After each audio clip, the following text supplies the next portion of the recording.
estar acá, muy orgulloso de poder participar aquí, sobre todo también muy contento por el interés, porque este fue uno de los cursos que se cerró rápidamente y alrededor de 400 personas se inscribieron, entonces eso quiere decir también el incipiente interés que hay con el tema del agua, de poder seguir formándose cívicamente con este tema, de poder entender cómo funcionan todos estos mecanismos regulatorios del agua, que es el caso de este curso, para precisamente poder tener una mayor opinión. Y además creo que el inicio de este curso cae como anillo al dedo con que hoy día se hizo pública la encuesta del Ministerio de Obras Públicas sobre la consulta pública ciudadana sobre el agua, donde apareció en esta encuesta pública que las principales preocupaciones de la ciudadanía en relación con el agua tienen que ver principalmente con el abastecimiento para el consumo humano, es decir, un tema que tiene que ver con la dignidad humana, con la igualdad, con la equidad, con derechos humanos, y posteriormente también el tema de la necesidad del agua para el equilibrio ecosistémico, que ya tiene que ver con temas más bien de sustentabilidad, pero que obviamente que está íntimamente vinculado también con los derechos humanos. Entonces creo yo que va justo también como anillo al dedo a esta contingencia que sucedió hoy día. Bueno, me presento, mi nombre es Felipe Tapia, soy cofundador y actual presidente del directorio de la Fundación Nehuenco. ¿Quiénes somos? ¿Quién es Fundación Nehuenco? Somos una organización de la sociedad civil, una ONG, que nace en el año 2015 con la idea de poder trabajar jurídicamente la temática de la protección del derecho humano al agua, porque finalmente nos damos cuenta en esa época que había una serie de ONG ambientales, pero no había en ese momento ninguna ONG que desde el derecho viera el tema del agua, siendo que veíamos que habían muchos problemas sociales que ya en ese minuto se estaban comenzando a visibilizar y las únicas soluciones que se daban del derecho era más bien de gestión o económicas o que tenían que ver más bien con cómo regulamos el derecho de agua, el derecho de aprovechamiento de agua o la concesión, pero no estaba en la discusión el tema de los derechos humanos, de la priorización del consumo humano, del derecho humano a acceso al agua, de las consecuencias sociales que trae la escasez hídrica, y finalmente también toda esta relación que hoy día vemos muy notoria entre acceso al agua y pobreza, que, que hoy día en un contexto de pandemia se nota también mucho más. Bueno, como yo les contaba, de formación soy abogado, entonces desde ya pido disculpas si es que en algunos momentos me vuelvo un poco más técnico. Por favor, si es que algo no queda claro, díganlo por el chat. Eh, somos muchos, o sea, por eso no se está activando el micrófono, pero la idea es que al final de esta charla podamos conversar un rato, podamos resolver algunas dudas que hayan quedado también y podamos ir conversando algunas interrogantes. Pero de todos modos el chat va a estar abierto y la idea es que podamos también interactuar en el chat, porque eh, para partir la idea es que podamos ir conversando sobre ciertas premisas, porque yo creo que aquí todos llegamos al tema del agua porque hemos escuchado algo que nos dijo algún tío, algún sobrino, o que escuchamos en la televisión o que vimos en internet, que, por ejemplo, frases que uno escucha de que el agua es privada, o que, por ejemplo, que la propiedad de la tierra con el agua se encuentran separadas. Entonces, desde ya les pido que podamos ir escribiendo en el chat esas frases que hemos escuchado que nos incentivaron a meternos en este tema, porque también la idea es que las podamos analizar o no, si son así, si de verdad se da ese tema, si no se da, y que al final de esta charla puedan también tener las herramientas básicas para poder también analizar esta y otras premisas que hoy día están apareciendo en los medios.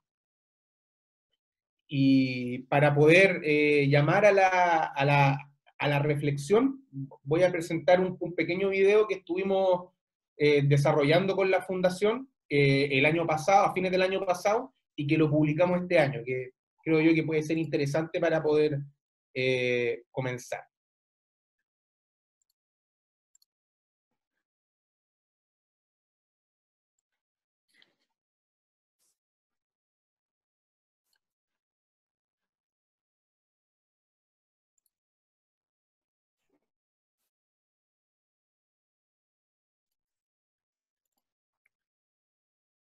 Ahí se ve, ¿o no? Parece que sí. Sí, se ve bien. Sí, se ve. La cosa es así de simple. Sin presión no hay. En el año 2010, más de 200 países de la Asamblea General de las Naciones Unidas aprobaron la resolución 64292, que reconoce el derecho humano para todos. Chile votó a favor. Esto significa que conocemos muy bien la necesidad de contar con este recurso y sabemos también que es vital para el desarrollo de la vida. Entonces, la pregunta es, si como país apoyamos y reconocemos que es un derecho humano, entonces, ¿por qué sigue siendo propiedad de algunos? Nuestra legislación, después de 10 años de sequía histórica y 8 años de discusiones sobre reformas legales en el Congreso, el consumo de una industria puede dejar secas a comunidades enteras. Seamos coherentes con los compromisos que asumimos como país, con los derechos humanos, como sociedad. Es de todas las chilenas y chilenos. Entonces, ¿por qué no podemos usarlo?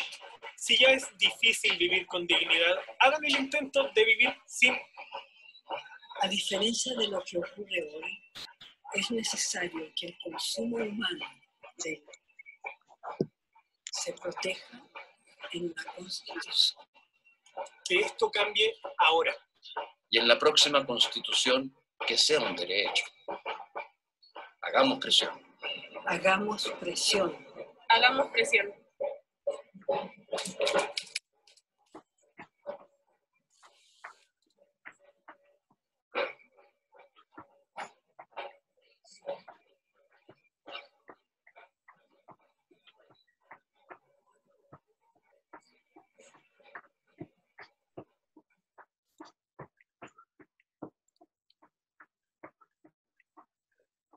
Bueno, eso era más que nada para poder partir con este curso. Relación con una parte, pero también dice relación con lo que estamos viviendo hoy día. Se escucha un audio paralelo. Es un video muy corto, de 4 minutos, así que lo que invito a mirarlo y después continuamos con la presentación. Muchas gracias.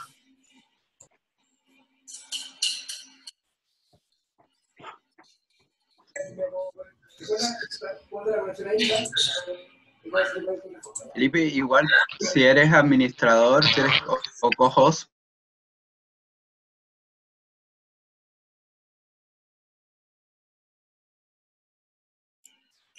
Ahí, a ver. Sí. Ahí sí, escucho un retorno. ¿no será tu computador? A ver.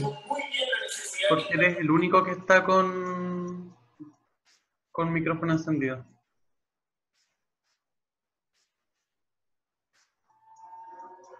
Sí, ahí sí. Ya, disculpe los problemas técnicos de ir en vivo y en directo. Ya. ¿Se salió la pantalla, sí o no?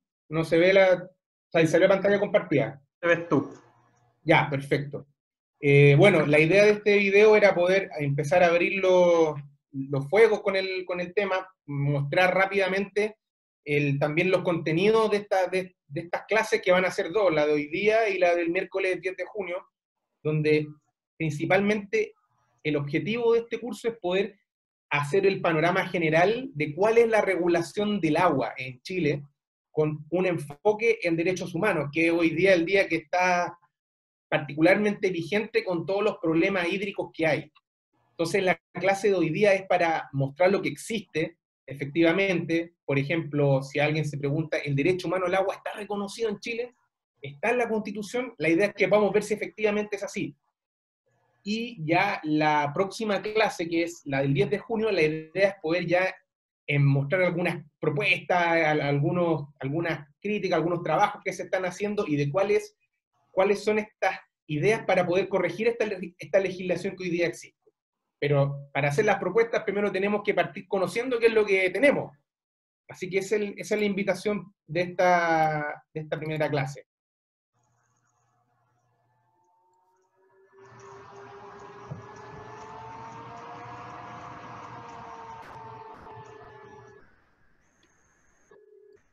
¿Se ve ok la presentación?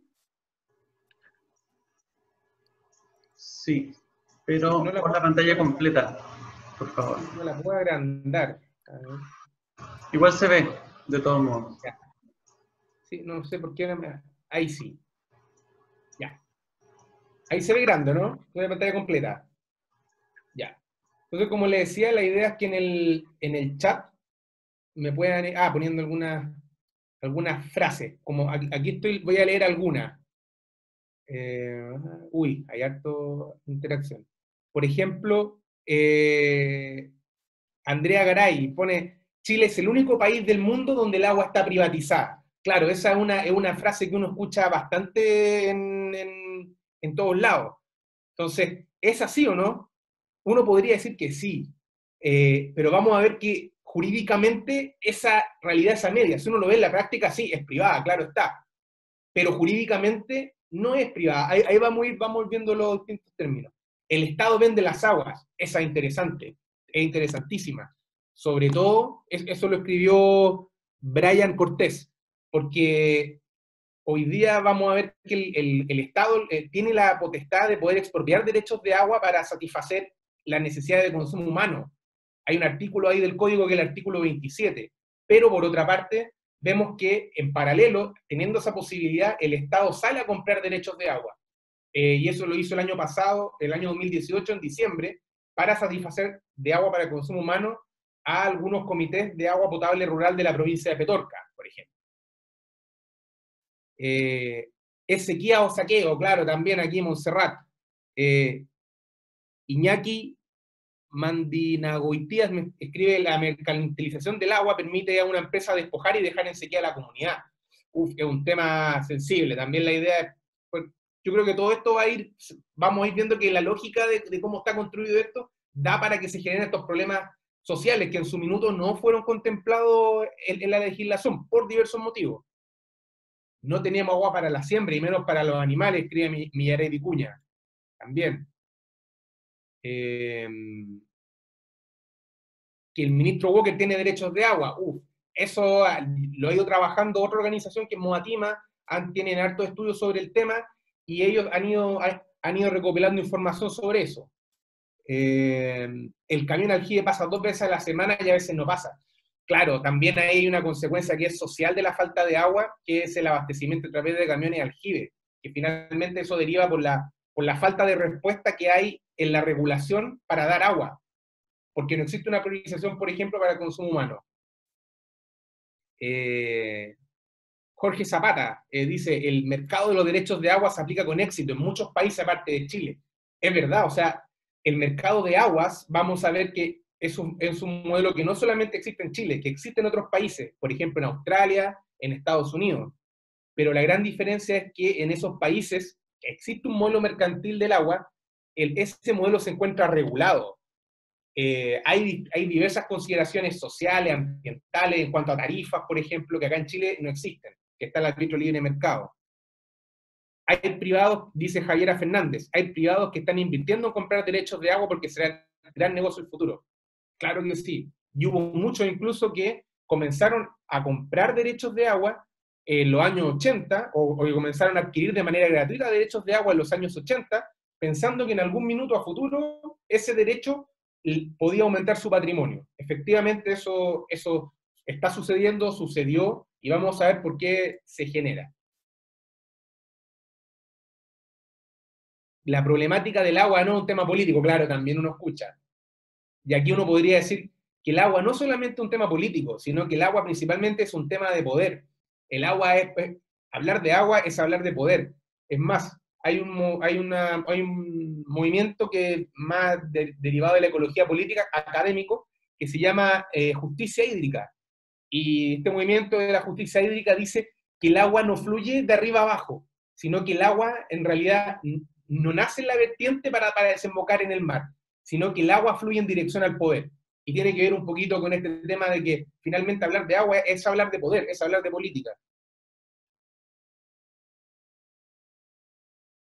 Bueno, en fin, agradezco los comentarios y lamento que no poder mencionar más, pero en honor al tiempo hay que ir avanzando un poquito, pero más que nada las preguntas que pude ir viendo era que lo que se va sintetizando acá, que en Chile primero somos el único país del mundo con aguas privadas. Eso salió en el chat varias veces y lo hemos escuchado también innumerables veces.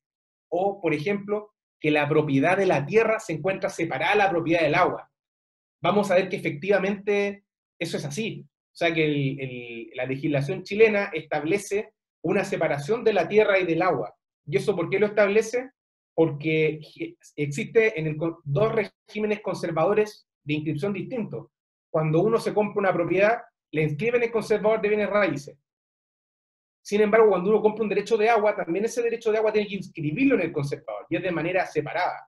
Entonces, existe el conservador de bienes raíces tiene un registro que es para las propiedades inmuebles, para los terrenos, y tiene un registro distinto para los derechos de agua. Entonces, efectivamente, el agua jurídicamente se encuentra separada de la tierra.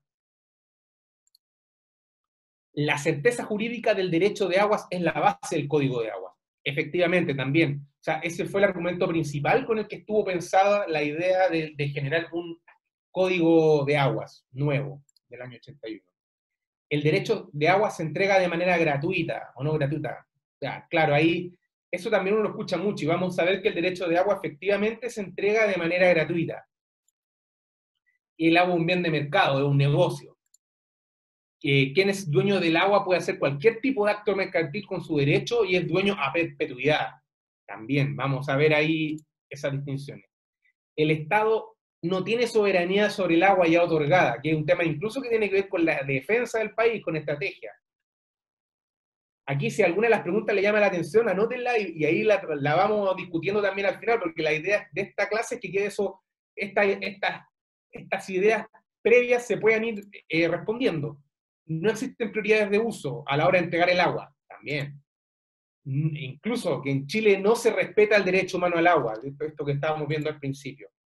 O también uno escucha mucho que el agua se pierde en el mar. ¿Efectivamente el agua se pierde en el mar? O incluso se requiere nacionalizar el agua. O también se requiere recuperar el agua. Y ahí hay muchas organizaciones que hacen distinciones. Una cosa es nacionalizar el agua, que vuelva al Estado, pero otros dicen hay que recuperarla, no para el Estado, sino que para los territorios. También es una teoría muy interesante. Bueno, y entre otros, y aquí ustedes también dieron al clavo con muchas frases muy interesantes.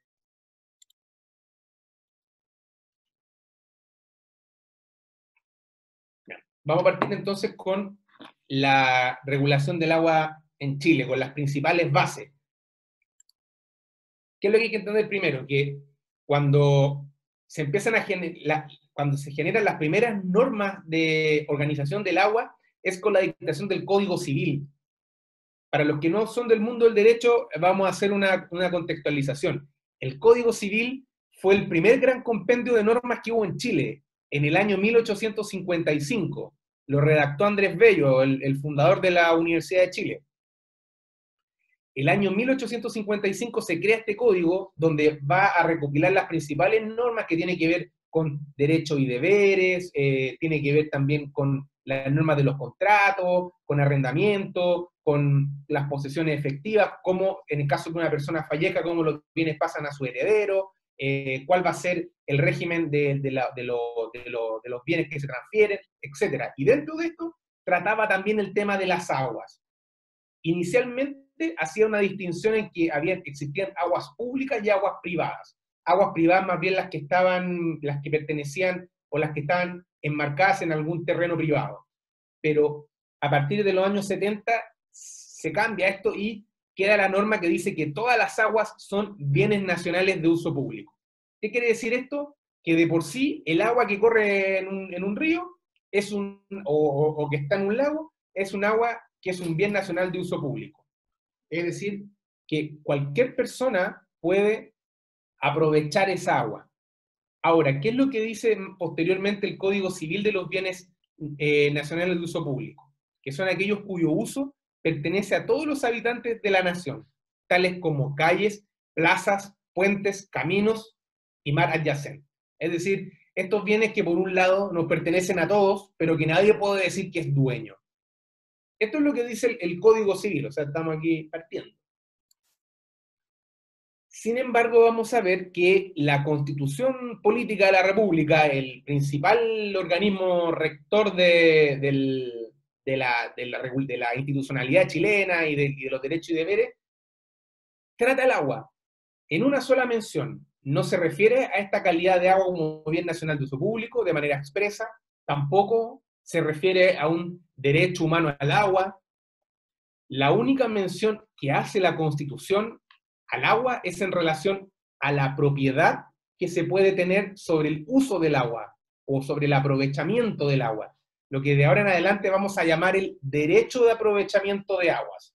Es decir, cuando estamos hablando del derecho de aprovechamiento de aguas, es este permiso que va a tener cualquier persona de poder usar el agua en un determinado punto. Los que han leído la Constitución se van a acordar que el artículo 19 habla de todos nuestros derechos como ciudadanos. Es más, dice, la Constitución asegura a todas las personas, y tiene 26 numerales. Tiene 26 numerales. El 1, derecho a la vida; 2, derecho a la igualdad; 3, derecho a un debido proceso, así, hasta que llega el 24, que dice el derecho de propiedad en todas sus formas.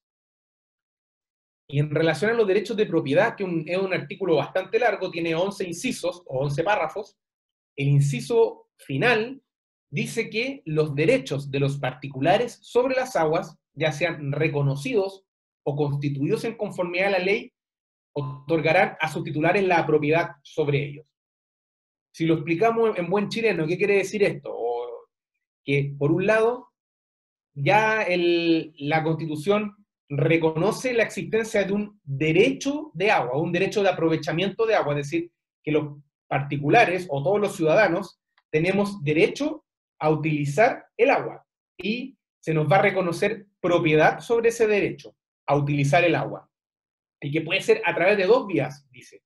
Uno, los derechos que son reconocidos, es decir, que mi familia por 40 años ha ocupado el agua en determinado punto y yo nunca pedí un permiso formal, pero ya año 2020 puedo llegar y decir, ¿sabe qué? Mi familia del año 70 que está ocupando el agua. Y a mí la ley me reconoce ese derecho. Pero también dice, constituidos en conformidad a la ley, es decir, que se va a generar todo un procedimiento administrativo para darme un derecho de agua, y yo lo puedo pedir. Y voy a ser plenamente dueño de esa concesión sobre un bien nacional de uso público, como es el agua. Entonces aquí ya entramos en una discusión, en una polémica, porque por un lado vemos que el Código Civil dice que el agua es un bien nacional de uso público, pero por otro lado la Constitución dice que los derechos de aprovechamiento de aguas van a generar propiedad en la persona que los tenga. Entonces aquí ya empezamos con algunos problemas, porque vamos a ver que por un lado el agua es un bien nacional de uso público que nos pertenece a todos, que nadie puede ser dueño, pero a su vez, si alguien quiere utilizar esa agua, puede pedir un permiso que al final uno va a ser dueño de ese permiso. ¿Qué prima más? Porque aquí uno ve que, por ejemplo, lo voy a poner en un caso práctico, puede que llegue a ese mismo río que estamos mostrando una mujer que es presidenta de un comité de agua potable rural.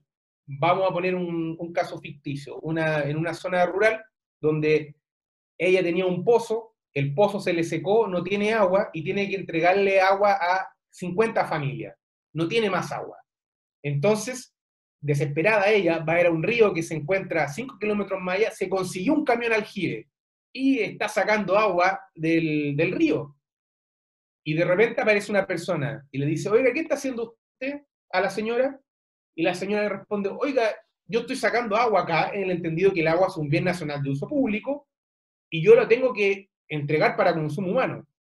Y la persona, y el caballero que llegó le va a decir, está bien, muy bien, pero yo soy titular de un derecho de agua y aquí está mi certificado que dice que yo puedo extraer agua de acá del río a toda hora, 24 horas, y que nadie más puede extraer agua de acá. Por lo tanto, usted está haciendo usurpación de agua.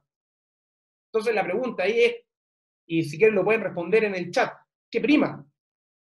Yo creo que desde la ética queda súper claro qué es lo que puede primar. Pero recordemos que las leyes no necesariamente dialogan con la ética, y aquí la ley es clara. O sea, dice que si bien el agua es un bien nacional de uso público, lo dice la ley, la Constitución reconoce la propiedad sobre el agua que pueden tener los particulares, sobre el aprovechamiento del agua. Y en ese caso, finalmente,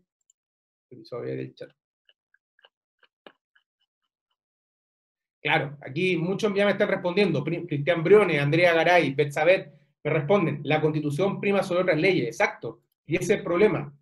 El Código Civil nos dice que el agua es un bien nacional de uso público, pero la ley dice que el agua es un bien nacional de uso público, pero la Constitución no menciona eso. Habla de los derechos de los particulares sobre las aguas y le reconoce propiedad. Y aquí se genera el gran problema de que uno escucha siempre que cuando se quiere reformar el Código de Aguas, se escucha, pero es que no se puede, porque sería inconstitucional. Esos argumentos nacen de acá. Pero también vamos a ver ya en la próxima semana, en la clase de la próxima semana, que también la propiedad tiene ciertas limitaciones. Es decir, la propiedad no es absoluta. Existe lo que se llama la función social de la propiedad, que cuando la propiedad puede ser limitada, y puede ser limitada en ciertos casos, e incluso se puede hasta privar de la propiedad, en los casos que se afecte de la utilidad de función social, es decir, cuando se afecte, por ejemplo, la seguridad nacional, el interés público, la conservación del patrimonio ambiental. Pero eso es spoiler de la próxima clase, así que ahí también para que lo vayan dando cuenta. Pero ese es el principal problema que presenta la Constitución, o sea, el que presenta el tema del agua a nivel constitucional, que el Código de Agua intenta juntar esta idea. El artículo 5 del Código de Agua dice que, por un lado, las aguas son bienes nacionales de uso público y se otorga a los particulares el derecho de aprovechamiento de ellas en conformidad a las disposiciones del presente Código. Es decir, por un lado vemos que el Código de Aguas dice que el agua es un bien nacional de uso público, pero que a su vez se va a otorgar a los particulares el derecho para aprovechar el agua. Esa es la idea a la que finalmente intenta llegar el código, pero que sin duda, como la Constitución, ustedes lo vieron, tiene más peso, va a primar siempre la propiedad sobre el aprovechamiento del agua, antes que la condición de bien nacional de uso público. Ya que tenemos el tema constitucional más o menos claro, ya vimos también que hay un código de aguas, ya lo hemos mencionado bastante. Este Código de Aguas es del año 1981. ¿Qué quiere decir? Que este Código de Aguas dialoga con las premisas fundamentales de la Constitución Política de la República. Ahora, ¿hay ciertos antecedentes de este Código de Aguas? Bueno, primero decir que este no es el único Código de Aguas que ha tenido Chile, sino que es el tercer Código de Aguas. El primer código que tuvo Chile fue el año 1950, el Código de Agua del año 1951, que generaba era un mix entre un sistema público y un sistema privado, porque el agua era un bien nacional de uso público, se podían obtener mercedes de agua que se llamaban en esa época, que era para aprovechar el agua, ciertos permisos, que una vez que una persona los adquiría, pasaban a ser privados entre comillas, porque podía usar y gozar de ellos sin ningún problema. Sin embargo, había ciertas limitaciones de carácter público, como por ejemplo, que si en un plazo de 5 años el derecho no se utilizaba, caducaba, o que se tenía que justificar el uso del agua, o que, por ejemplo, se tenían que priorizar ciertos usos a la hora de entregar ese derecho. Priorizar el consumo humano, priorizar la pequeña agricultura, la de subsistencia, y así para abajo posteriormente se llegaba a los usos productivos. Este Código de Aguas se deroga a propósito de la reforma agraria, porque también se ve que es importante tener un Código de Aguas que dialogue con todas las reformas agrarias que se estaban presentando, y es por eso que en el año 1969 se publica, al final del gobierno de Frei, se publica el segundo Código de Aguas, que es un código muy marcado hacia lo público, es el código que modifica esta disposición también de entre aguas públicas y privadas y le da una serie de atribuciones al Estado en materia de aguas. Derechos que pasan a ser temporales, ya las caducidades pasan a ser durante un año, hay posibilidades también de expropiar estos derechos, etc. Sin embargo, bueno, todos sabemos lo que pasó en el año 73, dictadura, todo esto cambia, con el régimen, bueno, la reforma agraria hasta ahí nomás llegó. Lo mismo pasó con la legislación del año 1970, se entra en una zona gris en materia de aguas, donde hubo varios años que hubo una anarquía hídrica, entre comillas, porque no habían reglas que primaran. Y ya cuando comienza a discutirse la nueva constitución, que va a regir la del 80, se crea la Comisión de Estudio de la Nueva Constitución, o la Comisión Ortúzar. Esta comisión comienza a elaborar una serie de actas de cuáles van a ser los principios matrices de este nuevo Estado, de esta nueva Constitución. Y una de estas actas, el Acta Constitucional número 3 del año 1976, se comienza a trabajar la idea del derecho de agua, que sea ya reconocido en la Constitución y parte de una propiedad privada. También hay que señalar que desde acá hay también mucha presión de los gremios agrícolas, que fueron los que se vieron más afectados con las políticas de reforma agraria del año 70. Entonces, de acá en adelante uno comienza a ver una fuerte influencia de los gremios de agricultores. No estamos hablando acá del pequeño agrícola ni el menos, estamos hablando de los grandes gremios de agricultores, que también comienzan a hacer presión para que se comiencen a reconocer sus intereses. Y es así como en esta acta constitucional se reconoce que como principio articulador de una nueva constitución tiene que reconocerse que los derechos de los particulares sobre las aguas reconocidos son constituidos en conformidad a la ley van a otorgar propiedad, que en el fondo es lo mismo que hoy día no es la Constitución. Y es así que con esta misma base, en el año 1979, se publica el Decreto Ley 2603, que va a modificar el régimen concesional del agua, es decir, va a crear nuevas reglas en materia de agua, o va a ser un precedente al Código de Aguas. Su artículo 1 dice lo mismo, que los derechos de los particulares sobre las aguas otorgarán propiedad. Va a facultar también al presidente para dictar un nuevo cuerpo normativo, y es acá donde lo faculta para crear un código de aguas. Se va a crear una comisión donde participan principalmente abogados, economistas, y debe haber sido un ingeniero hidráulico.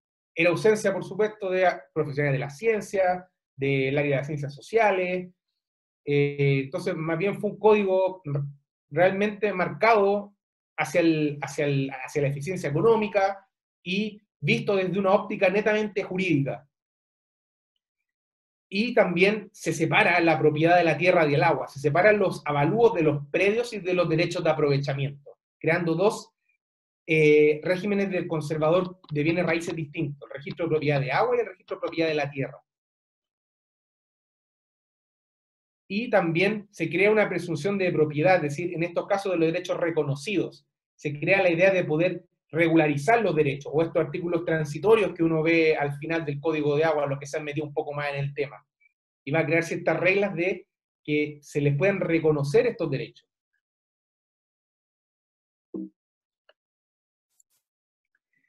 Y es con este mix que llegamos ya a la construcción del Código de Aguas. Obviamente que es una comisión muy cerrada de los intereses políticos de la dictadura, e incluso aquí a los que les interesa buscar material adicional, si ven el documental de la doctrina del shock, aquí queda también totalmente graficada, de Naomi Klein, queda totalmente graficado. Si se quieren meter también un poco más en esta discusión, les puedo recomendar la lectura de los libros de Karl Bauer. Ahí tiene dos que relatan un poco esta formación previa al Código de Aguas. Uno es Contra la Corriente, que está en la editorial LOM, y Canto de Sirenas, que fue reeditado el año 2015, me parece. Se los recomiendo si les interesa tener más información para poder entrar a este tema. Y ahí, ¿qué es lo que sucedió en esta discusión? Que habían dos intereses contrapuestos. Por un lado, una escuela más neoliberal, que era esta escuela económica de Chicago, y otro grupo profundamente conservador y que era más bien de resguardar la soberanía nacional, donde hubo muchos choques, y que principalmente el bando vencedor fue el neoliberal, es decir, primar las políticas económicas de eficiencia y pro mercado, fue lo que finalmente primó. Y aquí puse los gremios de agricultores porque en el marco de esta discusión de estos grupos, también estaban siempre presentes los agricultores ahí para poder hacer presión, y sobre todo con esto que primaran las ideas neoliberales y que se generara en lo más posible una certeza jurídica del derecho de aguas que se reflejara en ojalá la perpetuidad del derecho de aguas. Y es interesante analizar esta figura, porque si uno analiza las principales reformas que ha tenido el Código de Aguas, que, bueno, año 2005 principalmente, y ahora la reforma que se está discutiendo en el Congreso del año 2011, que también se va a analizar la próxima semana, este gremio ha estado marcadamente presente, o estos gremios, porque son varios.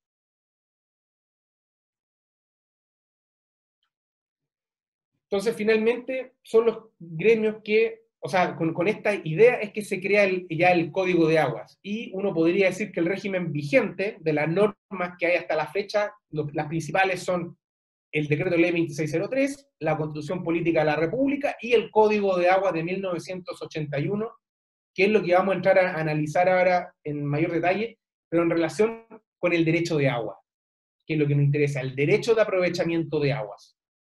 Este famoso derecho que uno ha escuchado que es perpetuo, que es gratuito, que no tiene prioridades de uso, que está separado de la tierra. Esa es la idea que podamos verlo ahora. Bueno, no es sorpresa decir que el Código de Agua del 81 se basa en una filosofía del libre emprendimiento y que sus principios generales están marcados en el Decreto Ley 2603, es decir, que se genera propiedad sobre el derecho de agua, que se pueden reconocer ciertos usos tradicionales, o si uno está utilizando el agua, puede exigir que se le reconozca ese derecho a través de una regularización, el tema de la separación de la propiedad de la tierra y del agua, y en general se caracteriza, y esto lo saco de Karl Bauer, se caracteriza por los siguientes temas. Primero, el fortalecimiento de la propiedad privada. Uno va a ver que la propiedad sobre el derecho de agua está fuertemente resguardada y garantizada a través de distintos procedimientos, ya sea legales, administrativos y judiciales. E incluso para la persona que es dueña de un derecho de agua, pero no es dueño del terreno, se genera un complejo sistema de servidumbres, que es más que nada buscar alguna fórmula para que pueda reconducir esa agua desde un terreno ajeno hacia donde la necesita, que son las servidumbres de acueducto, las principales, es decir, todos estos permisos para poder construir canales o poder construir tuberías en terreno ajeno y reconducir el agua. También la introducción de mecanismos e incentivos de mercado para hacer más eficiente la gestión del agua. Por ejemplo, ¿cuáles? Se elimina este tema de la priorización del agua, es decir, a la hora de asignar o entregar derechos de agua, el Estado debe velar primero por el consumo humano, por el uso agrícola a pequeña escala, por el uso agrícola y posteriormente otros usos productivos. Acá el mecanismo que se crea, vamos a ver que es un remate de derechos de agua. O sea, hay dos o más interesados por las mismas aguas y no hay suficiente agua para satisfacerlo a todos, se va a crear el mecanismo de remate, donde la Dirección General de Aguas, que es el organismo encargado de asignar los derechos, va a llamar a un remate público, donde van a poder asistir los interesados y esto se va a adjudicar a un mejor postor. O incluso existe también el mercado de aguas. ¿Qué quiere decir esto de mercado de aguas? Que me imagino que varios lo han escuchado.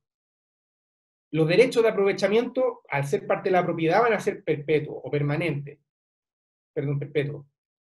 Y por lo mismo, si alguna persona quiere conseguir un derecho de agua, va a tener que comprarlo y por otra parte venderlo. Entonces se crea todo un mercado de compra y venta de derechos de agua en base a las lógicas de este código. Y también hay una limitación del poder regulatorio del Estado. Hay pocas atribuciones públicas en materia de agua, de hecho uno puede verlo también en la dispersión de funciones que hay en materia de aguas. Hay un informe del Banco Mundial que es Diagnóstico de los Recursos Hídricos de Chile, que dice que en Chile existen alrededor de 45 organismos públicos con atribuciones en materia de agua, no solo la Dirección General de Agua, ojo, 45 organismos públicos, ninguno se encarga de coordinar, y son alrededor de 150 potestades o funciones de carácter público, lo que hace sin duda muy difícil la gestión pública del agua y por tanto limita el poder regulatorio del Estado. Y esto está también muy avalado por las políticas del Código de Aguas. Ahora, si nos vamos a analizar el derecho de aprovechamiento de aguas propiamente tal, ¿qué es lo que dice el Código de Aguas? El artículo 6 dice que el derecho de aprovechamiento es un derecho real que recae sobre las aguas y que consiste en el uso y goce de ellas con los requisitos que prescribe el Código. Posteriormente dice, el derecho es de dominio de su titular, quien podrá usar, gozar y disponer en conformidad a la ley. Traduciendo, finalmente, este permiso para utilizar el agua no es un permiso, es un derecho privado, donde quien lo adquiere va a poder usar, gozar y disponer de ese derecho, de manera como lo señala la ley, pero con amplias atribuciones, y a su vez es un derecho real. ¿Qué quiere decir que sea un derecho real? Que no se extingue una vez que la persona, por ejemplo, fallece o desaparece, sino que es un derecho sobre un bien que todos me tienen que respetar, y al estar inscrito, por ejemplo, en un conservador de bienes raíces, si la persona que tiene el derecho de agua fallece, ese derecho pasa a la masa hereditaria, pasa a los herederos, que es lo que también genera una serie de problemas, sobre todo en el campo, donde uno de repente ve derechos de agua que están a nombre de 10 personas, y resulta que fallece uno de esos comuneros, y el derecho pasa, y parte de ese derecho se transfiere a su sucesión. ¿Y cómo lo hace la sucesión para poder sanear ese derecho y ser titulares también? Ahí hay todo un complejo tema que pasa con las sucesiones de los derechos de agua, por ejemplo. Entonces, si uno se va a profundizar en las características de este derecho de aprovechamiento de agua, como vimos, es un derecho real, que se tiene sin respecto de una persona determinada, sino que todos tienen que respetar la propiedad y pasa a los herederos y más bien está más radicado en el bien mismo que en una persona particular. Es un derecho que es gratuito en su constitución, eso es verdad, o sea, el agua en Chile para constituirla es gratuita, pero aquí también hay que hacer algunas aclaraciones. Que sea gratuito no quiere decir que yo no voy a desembolsar nada, porque también la ley crea un mecanismo de solicitud de este derecho, que es un mecanismo administrativo, que es a través de la Dirección General de Aguas, donde la Dirección General de Aguas, tanto para la constitución de un derecho, como inicialmente para una regularización, va a solicitar ciertos antecedentes a la persona que está interesada.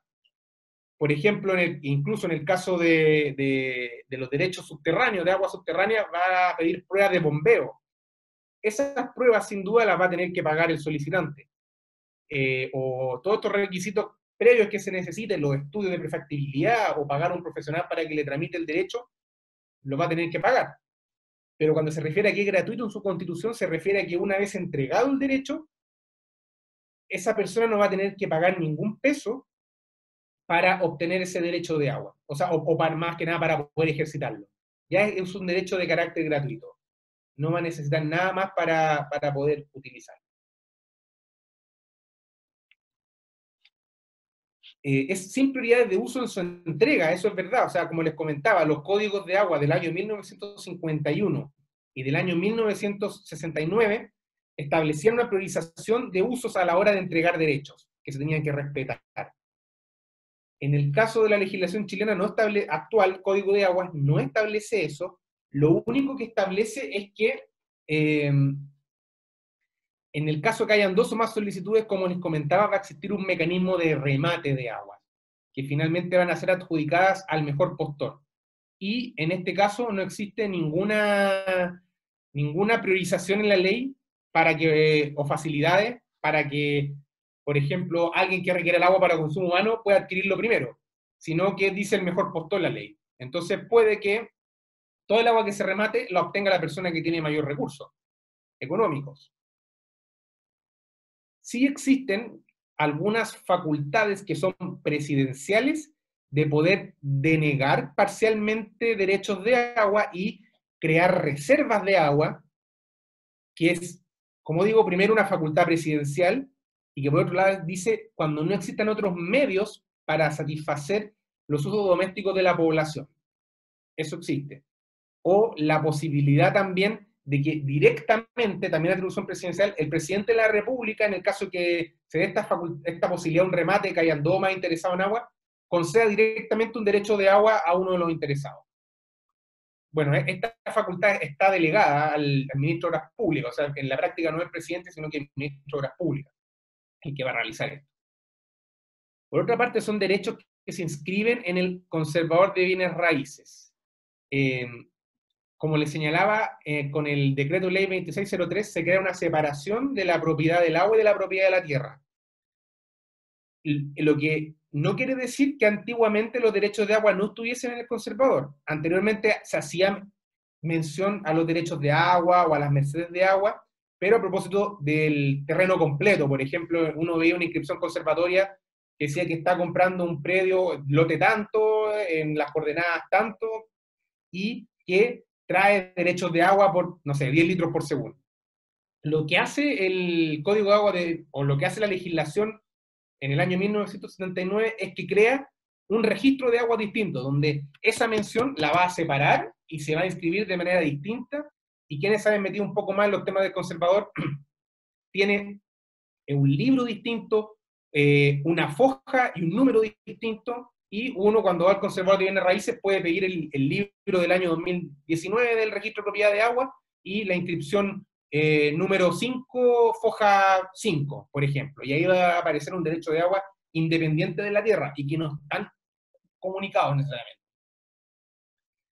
Posteriormente es un derecho perpetuo, es verdad. Hoy día en la legislación no existe ningún mecanismo que caduque o que extinga un derecho de aguas, que sí es un tema de discusión hoy día con la reforma al Código de Aguas que se está discutiendo hoy día en el Congreso. No adelanto mucho eso porque se va a ver más en detalle la próxima semana, pero efectivamente hoy día el derecho es perpetuo. Quien tiene un derecho de agua puede no utilizarlo y va a seguir siendo dueño. Lo que sí se agrega en el año 2005 es que se crea un sistema que se llama pago por patente de no uso. ¿Qué quiere decir? Que quien no esté utilizando el agua va a tener que pagar una multa o una patente de no utilización del agua, que eso va a ser fiscalizado por la Dirección General de Aguas. Entonces eso sí existe. Hoy día quien no está utilizando el agua no va a perder su derecho, pero va a tener que pagar por el no uso del agua. Y lo que sí permite la ley es que si se le acumulan muchas deudas por pago de patentes de no uso, el Estado puede iniciar un proceso de cobro de esa patente, inventariando este derecho de agua y posteriormente pudiendo rematar este derecho de agua, pero rematarlo judicialmente. Eso puede ser, pero no existe ninguna sanción por no uso que sea caducidad. Eso hoy día no existe, por tanto, un derecho que es perpetuo. Y esto también genera este estímulo a poder adquirir derechos de agua, esperar a que suba la demanda y posteriormente venderlo. De hecho, hay muchos patrimonios en Chile que se han creado gracias a la especulación de los derechos de agua. Hay un artículo hoy de Ciper Chile que es bien interesante de los zares del agua también para que lo puedan buscar. Por lo mismo que es un derecho que, si quiere el conservador de bienes raíces, es perpetuo, se separa la propiedad del agua con la propiedad de la tierra. Y por lo mismo se crea un sistema de servidumbres, de acueducto, para quien no es dueño de la tierra, para poder transportar el agua. ¿Cómo se traduce esto en la práctica? Que yo puedo ser dueño de un terreno por donde pasa un río y no poder extraer agua de ese río porque el río o esa sección del río ya tiene dueño, o más bien ya hay un derecho de aprovechamiento constituido, por tanto yo no puedo llegar y extraer libremente agua. O por otra parte, puedo ser dueño de un derecho de agua pero no ser dueño del terreno. Entonces también eso va a generar otro problema que es propio de la servidumbre, conflictos muchas veces entre el titular del terreno, que va a ser una servidumbre pasiva, va a tener que soportar esta servidumbre, o en la práctica un canal, que va a generar distintos problemas, que el agua se puede filtrar, que se puede inundar, que hay que limpiarlo, va a tener que esperar, o sea, va a tener que soportar que gente ingrese para hacer obras de modificación, y eso también lleva a una serie de conflictos entre dos personas, entre el dueño de los derechos de agua y el dueño del terreno. Y el dueño del terreno nada puede hacer para evitar que ese derecho se venda. E incluso el dueño del derecho de agua tiene atribuciones de poder ingresar con auxilio de la fuerza pública en el caso que el dueño del terreno se niegue a que el titular del derecho de agua ingrese al terreno. Bueno, vimos también, por otra parte, que el derecho de aguas tiene protección constitucional, es decir, no solamente está este reconocimiento al derecho de propiedad sobre el uso del agua, sino que también este derecho está protegido por el recurso de protección. Si algún particular, un propietario de un derecho de agua, siente perjudicado o vulnerado en su derecho, puede presentar un recurso de protección ante un tribunal para que se le reconozca o para que se le garantice ese derecho y se puedan tomar medidas de protección.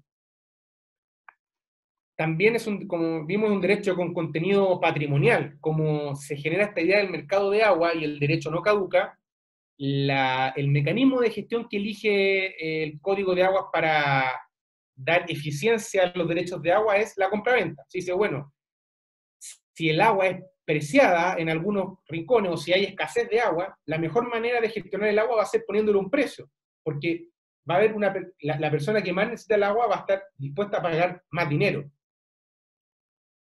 Pero por otra parte, este mercado de agua se encuentra totalmente desregulado. No existe ninguna norma que ponga límites a este mercado. Lo que uno observa en la práctica es que, por ejemplo, un derecho de agua de 1 litro por segundo, para hacer la referencia, alrededor de 1 litro por segundo sirve para regar 1 hectárea. Que el litro por segundo se venda a 10 millones de pesos, 15 millones de pesos, un solo litro. Y en otras zonas 200.000 pesos, 100.000 pesos, pero finalmente se puede jugar mucho con eso, con ese tema, porque no hay ninguna limitación al precio del derecho a aprovechamiento. Y por lo mismo, bueno, la posibilidad también de transferir libremente estos derechos de agua, y la idea es que no existan barreras para la transferencia.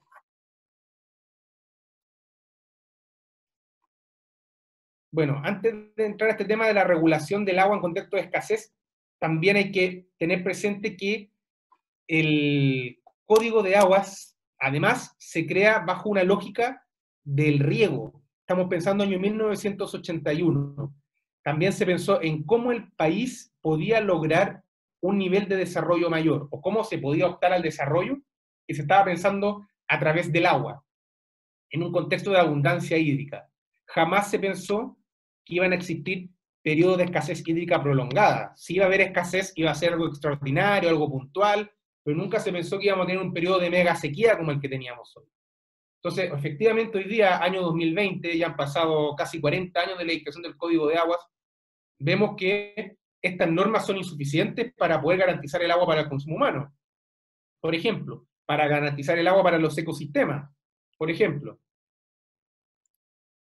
hoy día, en la práctica, podemos ver publicaciones como la que aparece acá en el Mercurio, en la tercera, esta es del año 2014, Vivir sin agua potable en Chile, la realidad de más de 400.000 personas, cifra que se ha ido aumentando, esto en base a un catastro que hizo la Dirección de Obras Hidráulicas del Ministerio de Obras Públicas, donde detectó que hay 534 localidades del país con problemas de abastecimiento. 6 años después, este drama es peor.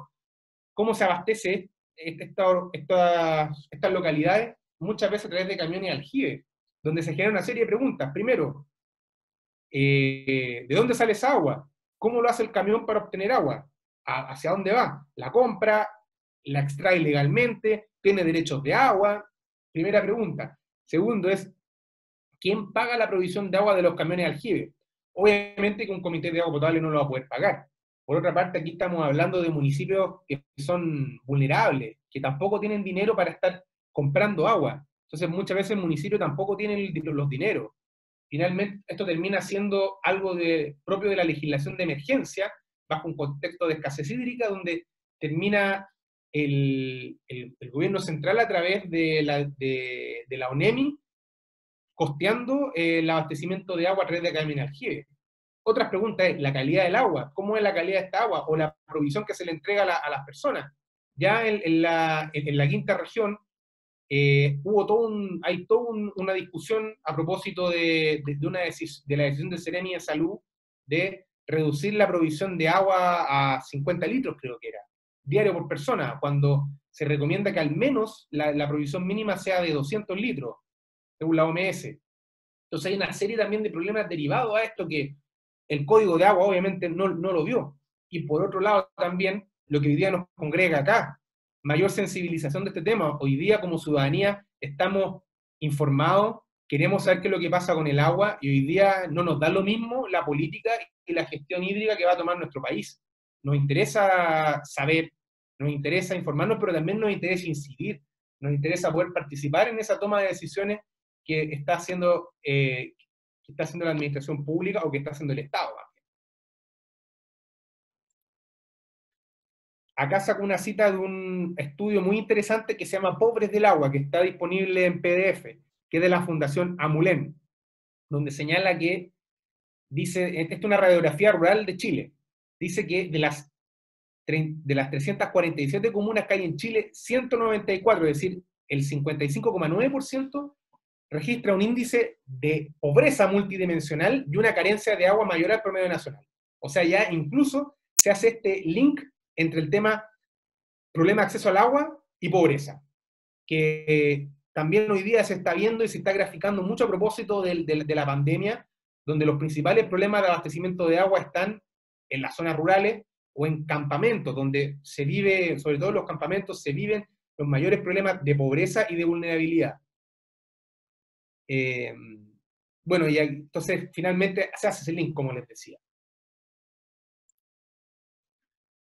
Por otra parte, esto es un gráfico que muestra la gran medida que hoy día tiene el Código de Aguas para poder enfrentar los episodios de sequía o de escasez hídrica, como se llama el código, que es el decreto de escasez. ¿Qué quiere decir esto? Que en épocas de extraordinaria sequía, dice el código, el presidente de la República podrá declarar alguna zona, ya sea una comuna, grupos de comuna, una cuenca, una microcuenca, podrá declararla como zona de escasez por un periodo máximo de 6 meses no prorrogable, donde se podrán tomar algunas medidas extraordinarias, como por ejemplo extracción de agua sin derecho, se podrá intervenir también la cuenca, se podrá redistribuir también, se van a redistribuir los usos del agua, y a la fecha, esto de abril, a la fecha uno ve que existen, no me deja ver aquí, esto de abril del 2020 existían 19 decretos de escasez vigentes, que abordaban a 138 comunas, afectando alrededor de 1 millón de personas. Lo que tampoco es algo muy indicativo de la radiografía nacional, porque dentro de las consideraciones que tiene el decreto de escasez es que va a proceder en casos, como les dije, de extraordinaria sequía y de criterios hidrometeorológicos, es decir, cuando hay escasez de precipitaciones o disminución ostensible de los acuíferos. Pero esto no procede, por ejemplo, para otros efectos antrópicos de la escasez, como puede ser, por ejemplo, la sobreexplotación de una cuenca, la contaminación del agua, entre otros. Porque si vemos aquí las principales regiones con decretos de escasez, son desde la región de Coquimbo hasta la de Valparaíso, perdón, hasta la de O'Higgins. Pero hoy día donde están los mayores problemas de provisión de agua a través de camiones de aljibe, aparte obviamente de la quinta región, es en la región del Biobío y la región de la Araucanía. Zonas que no tienen un decreto de escasez porque tienen índices de precipitación más elevados, pero donde hay una sobreexplotación tremenda del agua y hay una serie de comunidades que no tienen acceso al agua. Y no solamente comunidades de agua potable rural, también comunidades indígenas.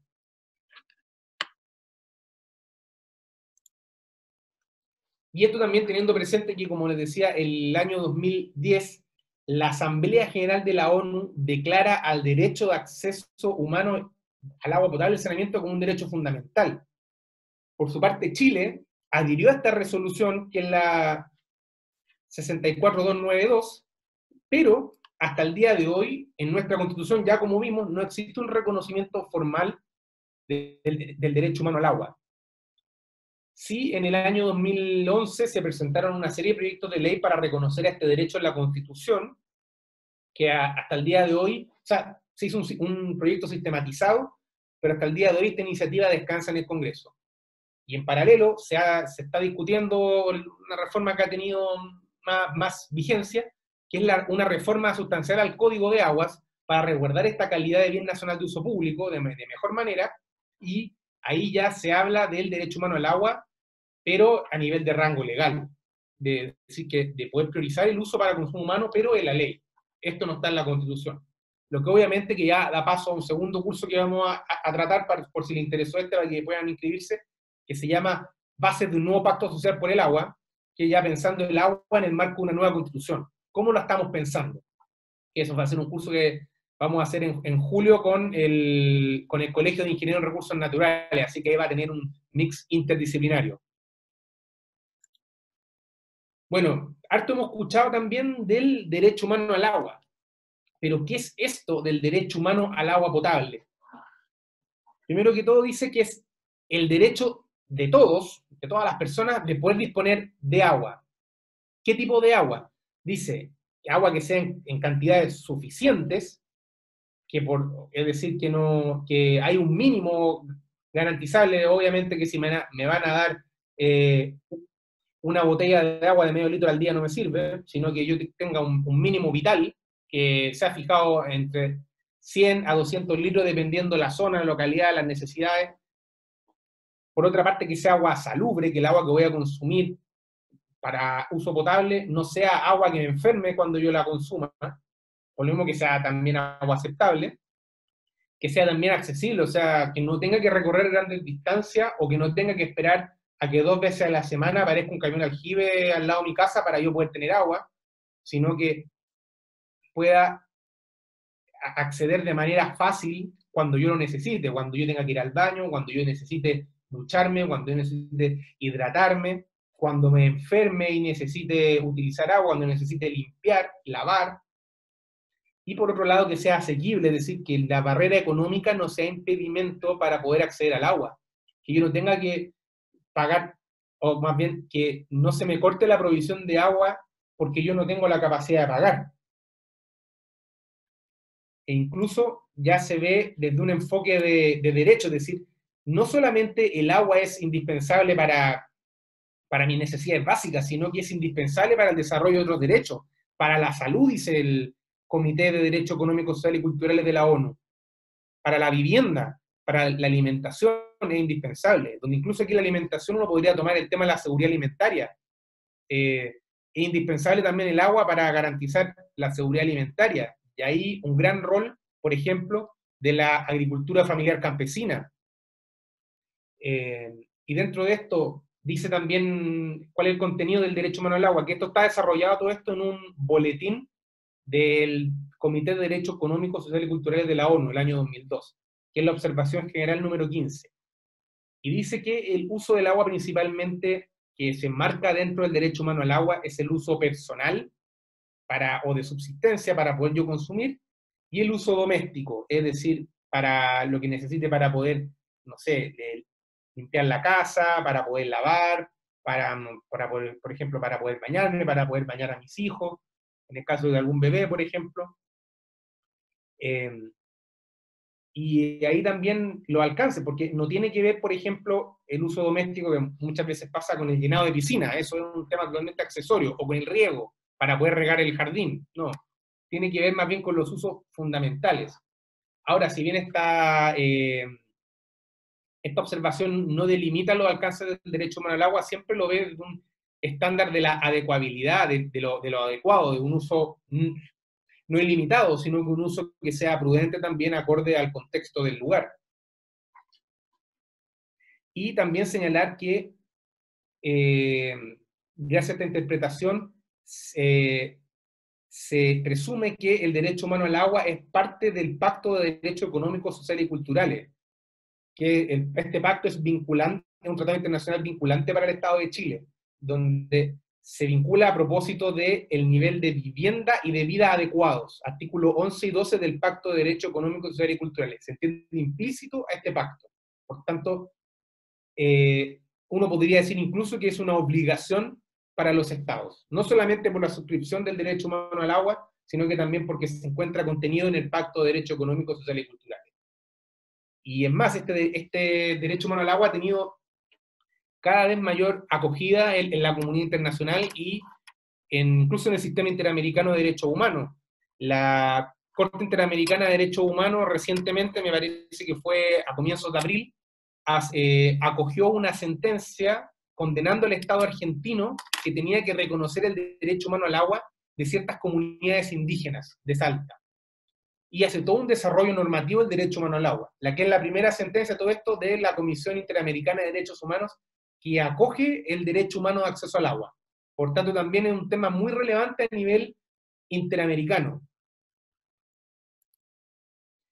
Por otra parte, también nosotros vemos que en los Objetivos de Desarrollo Sostenible que desarrolló la ONU del año 2015 al 2030, el objetivo número 6 es garantizar la disponibilidad de agua, su gestión y saneamiento para todos. Es decir, aquí en este objetivo, que yo creo que más de alguno lo ha visto, que son el fin de la pobreza, el hambre cero, bienestar, educación de calidad, igualdad de género, el número 6 tiene que ver con el agua y el saneamiento, y que trae una serie de tareas relevantes para los estados. Por ejemplo, tiene que ver con la participación de las comunidades en las tomas de decisiones en materia de agua, participación ciudadana, que a todo esto el Código de Agua no tiene disposiciones referentes a la participación ciudadana. Por otra parte, el acceso universal y equitativo al agua potable a un precio asequible para todos, saneamiento e higiene, mejorar también la calidad de agua, gestión eficiente, cooperación internacional, y también algunas consideraciones ecosistémicas, como proteger y restablecer los ecosistemas, gestión integrada del agua entre los distintos actores, etc. Por tanto, se vienen una serie de desafíos en materia de aguas, de acá en adelante, que, como digo, va a ser desarrollado en la próxima jornada. Así que la idea de esta primera clase era poder tener más o menos claro cuál es el contexto general del agua en Chile, qué es lo que se está discutiendo a nivel internacional, para que podamos dar respuesta a estas frases que hemos escuchado y que muchos queríamos saber si son verdad o no. Yo creo que aquí ya tenemos un puntapié inicial para poder partir sobre una base. Y a partir de ahora, si es que me deja aquí el moderador, me gustaría poder abrir micrófono o generar algún mecanismo de participación para poder responder preguntas. No sé cuál será el más apropiado. Voy a habilitarnos un micrófono y veamos si funciona. Si no, probamos alguna alternativa. Si no, vamos por chat. Ah, ya, mira. Ahora las personas pueden habilitar su micrófono. Creo. ¿Alguien puede probar, por favor? Hola, creo que sí se puede.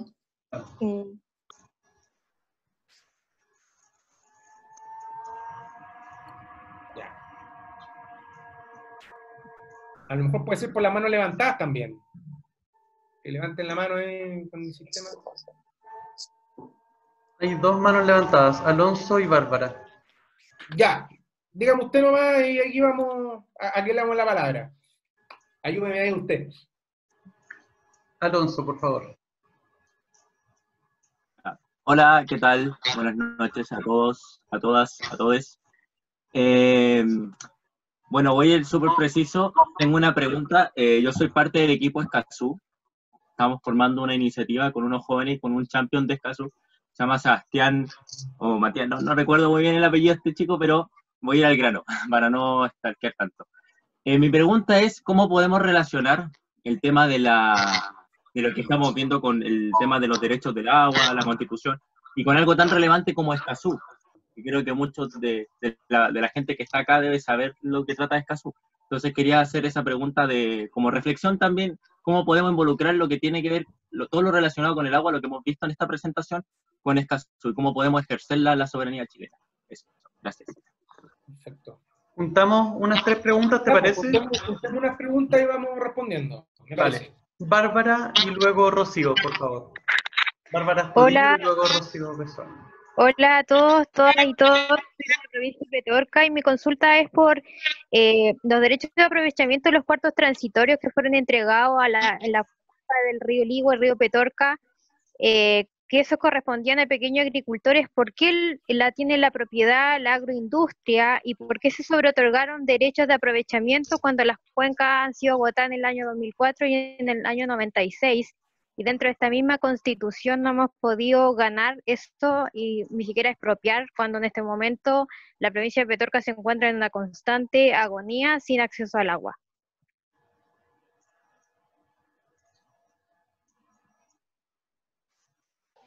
¿Rocío? Hola, muchas gracias por la clase y por la iniciativa, se pasaron súper claros, bien rápido, bien intenso, pero a digerirlo. Oye, quería preguntar a Felipe si es que en el código, ¿qué dice respecto como a los escenarios, por ejemplo, hídricos? Entiendo que, claro, existe una cantidad de derechos dados, pero ¿existe alguna fórmula como de revisarlo, si es que como cada cierto tiempo, para ir viendo si es que están sobrepasados los caudales, por ejemplo? ¿Cómo funciona? Si es que puedes dar algunas pistas de cómo funciona esa parte. Voy a saber si... Ya, yo creo que con esas tres está como bien para partir, ¿no? Ya, perdí el nombre de la primera persona, Sebastián creo que era que me hizo en su comentario del vincular agua con Escazú. Es un tema interesante porque, por lo que hemos visto aquí, si bien el agua es un recurso natural, o un bien natural, o un bien esencial, como le quieran llamar, o un bien común, que es parte de la naturaleza, lo que menos hace el Código de Aguas es verlo como un elemento de la naturaleza. Lo tiene totalmente desvinculado de lo natural y lo mira como un bien económico. Al verlo como un bien económico, por tanto, las reglas con las que lo va a gestionar son con reglas económicas, son con reglas mercantiles. Entonces, ahí yo creo que hay un desafío interesante de, primero, vincular el derecho de aguas con el derecho ambiental, o poder empezar a vincular el tema del agua con el tema ambiental, y también vincular el tema de agua con el tema de derechos humanos, pero en este caso, por la pregunta, vincular el agua con el medio ambiente. Y eso yo creo que ya es un trabajo multiescalar. Primero partiendo desde la academia, porque los territorios la tienen súper clara, o sea, está súper claro esto, la sociedad civil también lo viene diciendo, pero creo yo que ya falta trabajar esto de manera más seria a nivel de tomadores de decisiones. Por eso digo, a nivel académico, a nivel de política pública, a nivel parlamentario, y de comenzar a trabajar también ya ideas más propositivas de cómo vamos a vincular ambos temas. Y yo creo que se viene un tema interesante, porque finalmente Escazú no es para todo no es solamente para todos los derechos ambientales menos el agua, sino que es para todos los derechos ambientales y el agua. Entonces también ahí yo creo que hay un desafío interesante de cómo vamos vinculando. Y es lo que también creo yo que ha afectado un poco la participación de organismos o de organizaciones que se dedican al tema agua en Escazú, que no han visto que esto tiene que ver, pero es un tema súper necesario y un tema en el que tenemos que avanzar, y que ojalá que organizaciones relativas con el agua puedan vincularse de mayor manera. Eso en relación con el tema Escazú. Ahora, con el tema de los cuartos transitorios, ya, para hacer un contexto. El Código de Aguas, como les señalaba, contempla algunas disposiciones transitorias, que la idea de que hayan sido transitorias es que iban a correr por cierto plazo. Hubo una reforma en el año 2005, que tuvo una norma transitoria que permitía que en el caso de personas que extrajeran menos de 2 litros de agua por segundo en un pozo, pudiesen regularizarlos a través de un procedimiento muy rápido. Esto generó y creo que era un plazo de 6 meses o de 2 años, ya no me acuerdo muy bien, pero ¿qué fue lo que le generó esto? Que de golpe llegaron a la Dirección General de Aguas más de 2.000 solicitudes para 6 meses, más de 2.000 solicitudes para regularizar estos derechos, lo que hasta el día de hoy tiene un tremendo problema de que no se han podido otorgar todos estos derechos. Y lamentablemente, como la ley estuvo mal redactada, no hacía discriminación de usos, porque también pasó que muchos grandes agricultores, como decía Bárbara, comenzaban a constituir derechos en base a este segundo transitorio.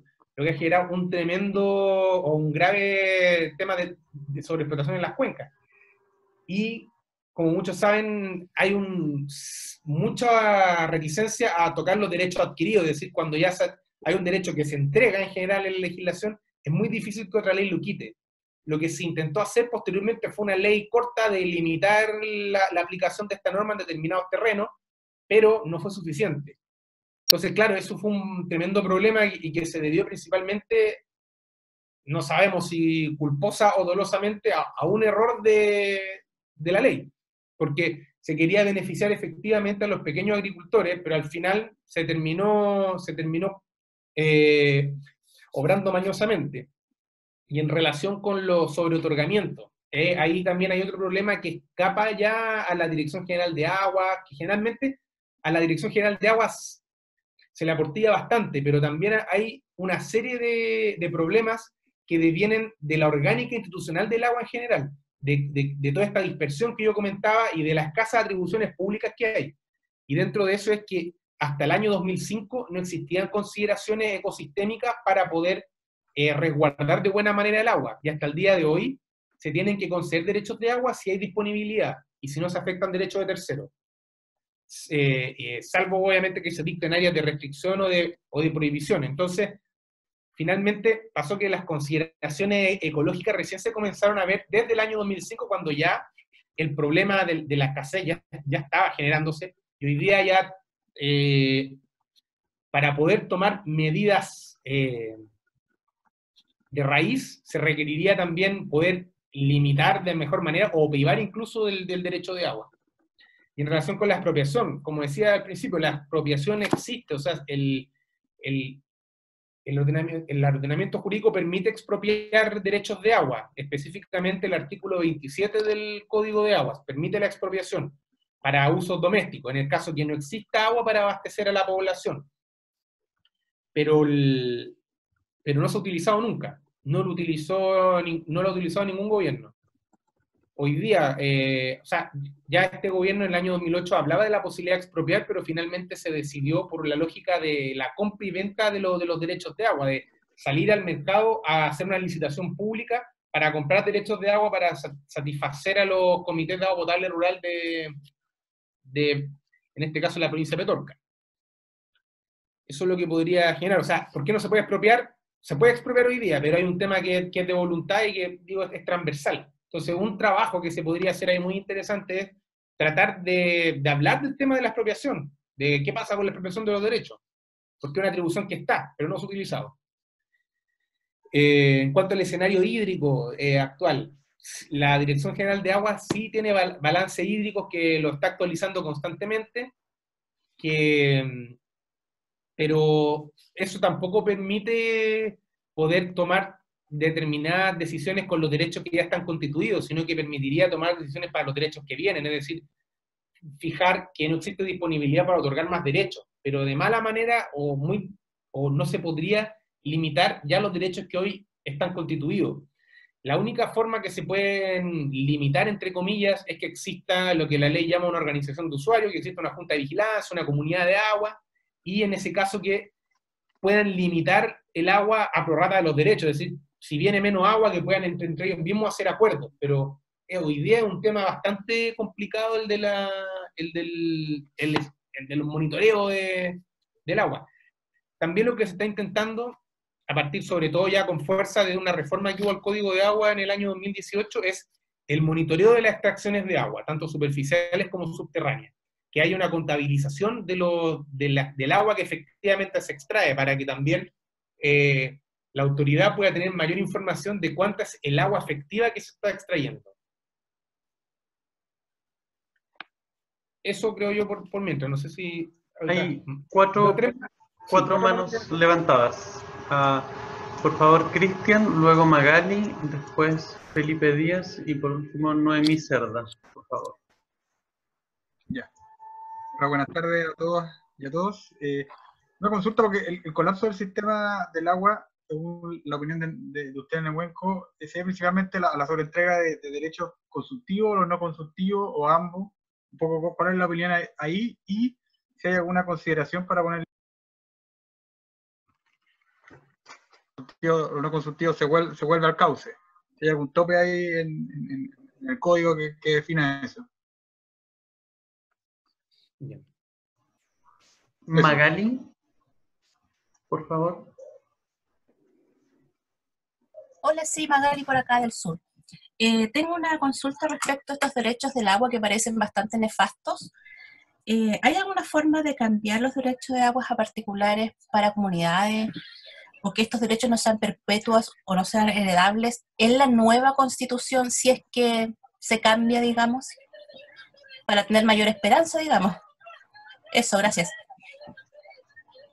Hola, buenas noches a todos. Quería saber si se ha planteado respecto a las modificaciones que se están viendo a todo el tema del agua, la posibilidad de que se mantuvieran estos derechos de aprovechamiento de agua, pero que se establecieran prioridades como, por ejemplo, en primera necesidad el consumo humano, y cuáles serían como las consecuencias que esto tendría, si mejoraría en algo o no. Eso. Noemí, por favor. Hola, buenas tardes, aquí de Valparaíso. Yo realicé un proyecto en la universidad de un humedal artificial para poder tratar un estero eutroficado. Y la cosa es que fui a la DGA y me dijeron que ellos no me podían dar permiso porque era agua de uso público. Entonces mi pregunta es, ¿a quién debo acudir para poder esos permisos y poder tratar esa agua que está contaminada en la región?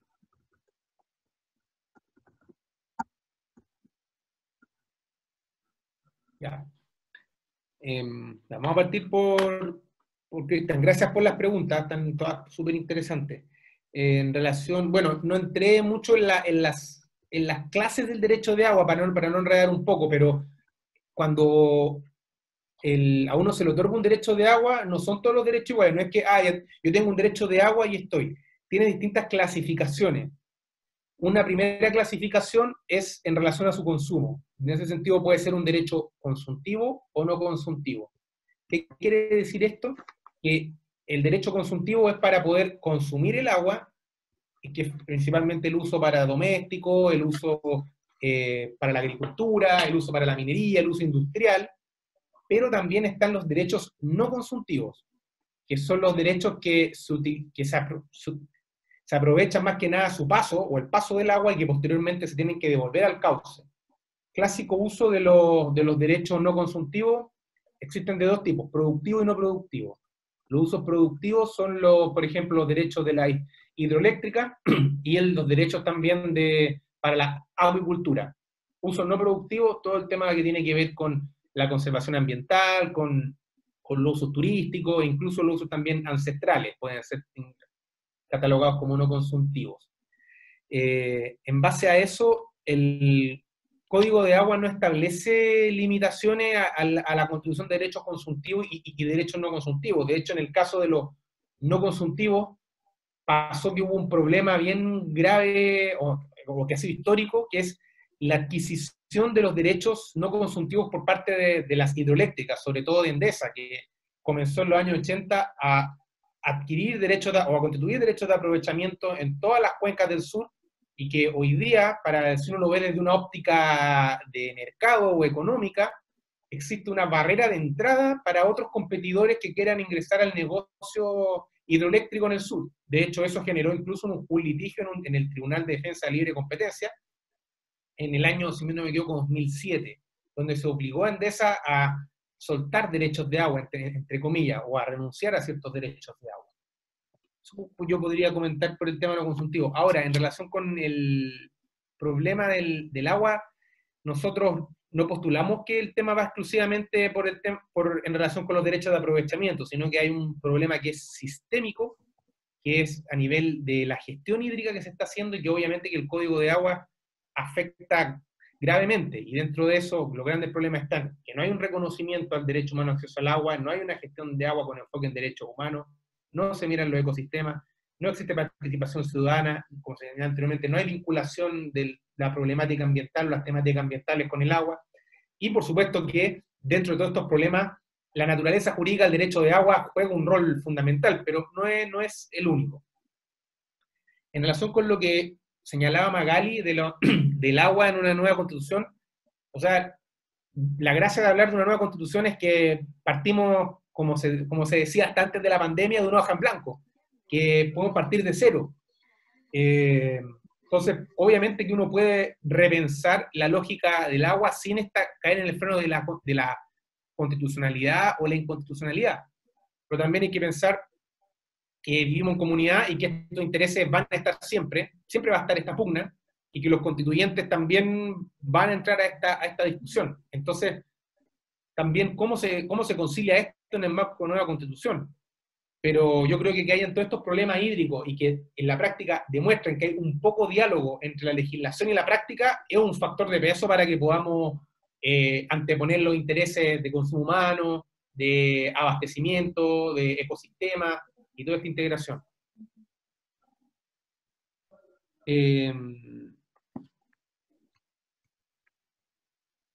Felipe Díaz me hizo una pregunta, anoté acá posibilidad de mantener derechos, pero ya lo olvidé. Si me pudiese ayudar de nuevo con la pregunta. Sí, era si se ha planteado como alguna de las modificaciones que se están pensando hacer, el mantener los derechos de aprovechamiento, pero establecer prioridades en el consumo del agua y en primer lugar obviamente el humano. Perfecto. Si se han visto como qué efectos tendrían, si eso tendría un avance, una mejora ya como un punto de partida. Perfecto. De hecho, sí, el proyecto de ley que que está en el Congreso del año 2011, que busca modificar el Código de Agua, el objetivo principal era resguardar esta calidad de bien público y que buscaba originalmente limitar el derecho de agua que hoy día existe, de buscar ciertas limitaciones, pero en el entendido del mismo derecho de agua. Como se me perdió mi código, misteriosamente.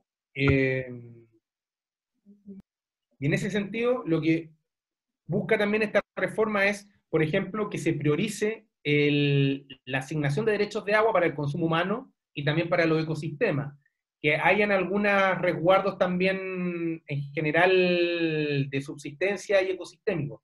Eso hoy día está en discusión, hasta ahora ha estado relativamente pacífico, digo relativo porque siempre genera discusión, pero el principal tema está en las limitaciones que se quieren hacer al derecho de agua. Si pueden ser limitaciones también a los derechos adquiridos o solamente a los derechos que quedan por otorgarse.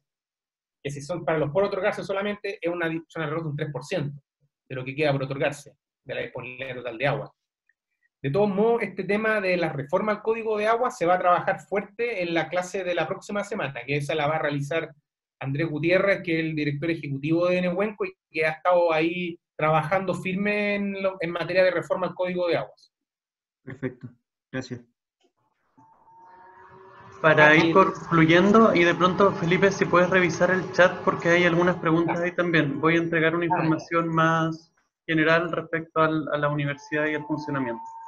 Ya, y en relación a lo que señalaba Noemi, yo le recomiendo que si me puede escribir un correo, ftapia@nehuenco.org, porque no entendí muy bien el tema y es para que me pueda explicar en más detalle, a ver si le puedo dar algún tip.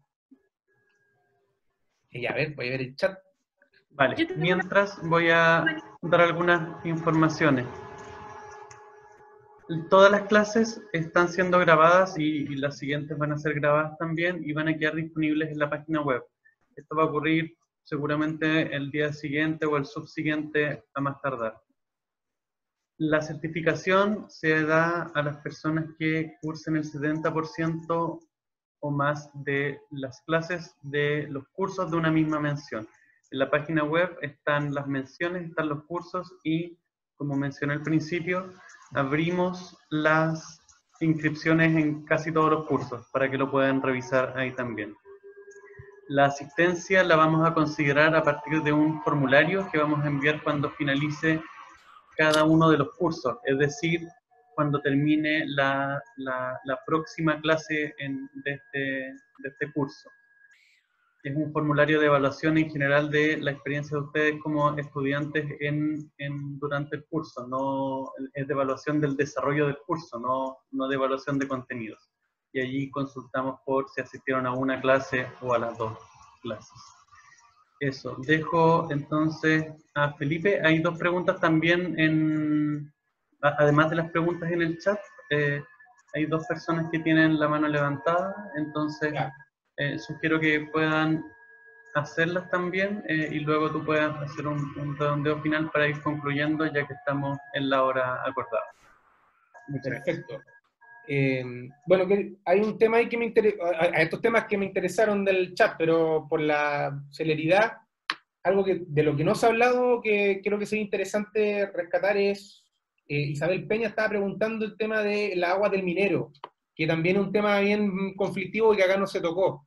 El Código de Aguas tiene una excepción para el uso del agua con fines mineros, que quien encuentre agua dentro de una concesión minera, es decir, si yo tengo una concesión minera y extraigo mineral, y por ejemplo un pirquinero dentro de la concesión minera pega el malletazo y sale agua, esa agua no es necesario inscribirla, se entiende, dentro de la faena minera. Y el agua del minero ha provocado una serie de problemáticas hoy día, sobre todo en las zonas o en las comunidades vecinas a la zona minera, porque no existe un catastro de cuánta agua está extrayendo la minería por este concepto del agua del minero. Y hasta ahora no existe un mecanismo de regulación para poder obligar a estas empresas mineras a transparentar el uso del agua, y es lo que hoy día está pasando fuertemente en el norte de Chile, donde las comunidades están quedando sin agua, sobre todo en la zona altiplánica.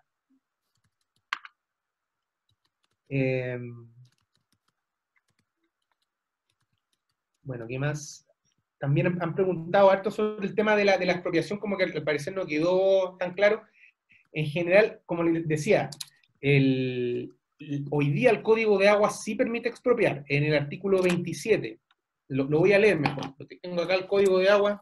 Es como mi Biblia, duermo con el código, así que dice el artículo 27. Cuando sea necesario disponer la expropiación de derechos de aprovechamiento para satisfacer menesteres domésticos de una población por no existir otros medios para obtener el agua, deberá dejarse al expropiado la necesaria para iguales fines.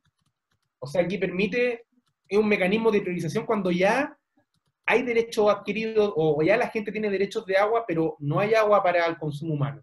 Efectivamente se puede expropiar. Hoy día es una posibilidad, no existe ningún procedimiento en la práctica de cómo se ejecuta esto, pero se podría solicitar, se podría elevar una solicitud a la autoridad para que expropien derechos de agua. Eso. Así que pasemos a las últimas preguntas.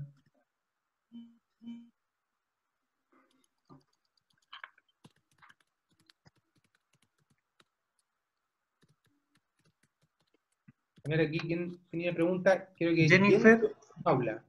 Y Paula.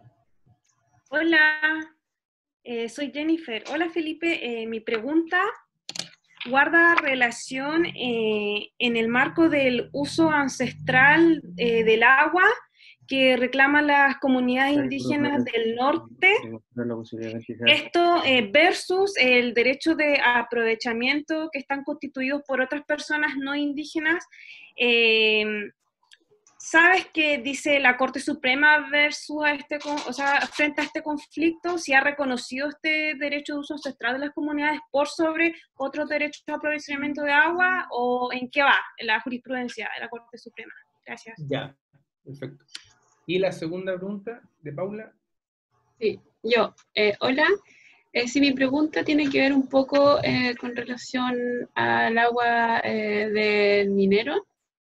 ¿Qué pasa con la regulación con respecto a su calidad?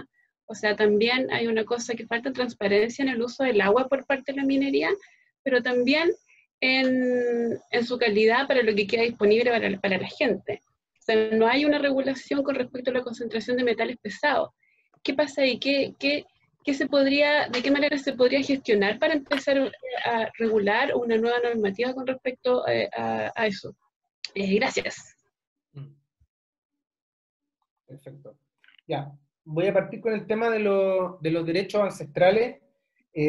No estoy muy al tanto de la jurisprudencia en realidad con el tema de agua indígena, así que ahí lamento decepcionar un poco, pero sí, en general, el criterio de la Corte Suprema ha sido de respetar la propiedad colectiva indígena a través del convenio 169 de la OIT.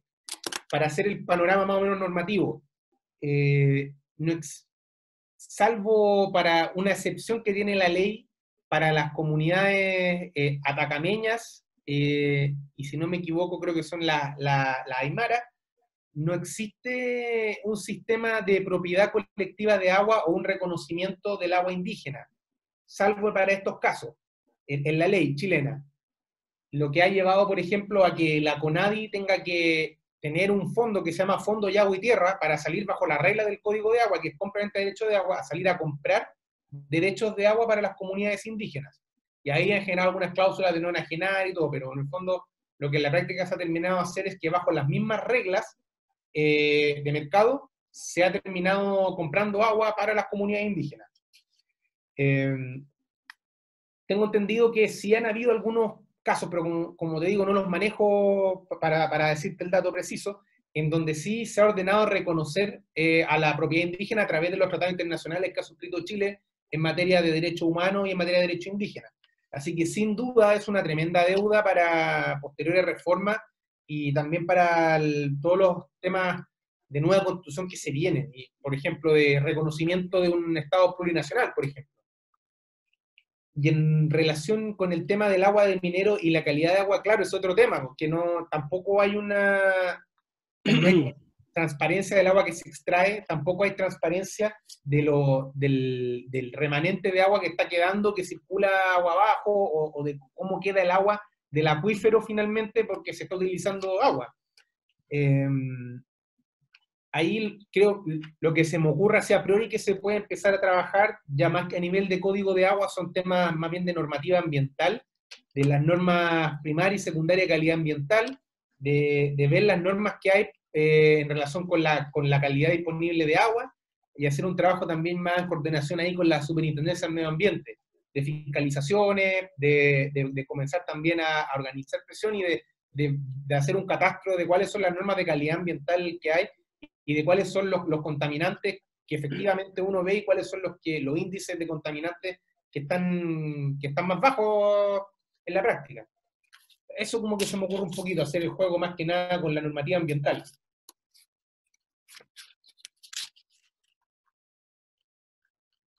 Bueno, y eso por ahora. Hay dos preguntas más, y con eso cerramos. Paula y Nicole, por favor. Paula ya preguntó, creo, ¿no? Ah, sí, yo pregunté. No, si no bajé la mano, perdón. Ah, ya, vale. Nicole. Sí, gracias. Gracias por la clase, primero que todo. Y mi duda, que lo había puesto en el chat, era en cuanto a que cuando uno dice que se pueden otorgar derechos de aprovechamiento de agua, siempre que no se afecten derechos de terceros, me gustaría saber cómo se ha considerado, ya sea jurisprudencialmente en tribunales o jurisprudencia administrativa, como la palabra terceros. O sea, uno no puede considerar las comunidades como un tercero. Eso. Gracias. Ya. Sí.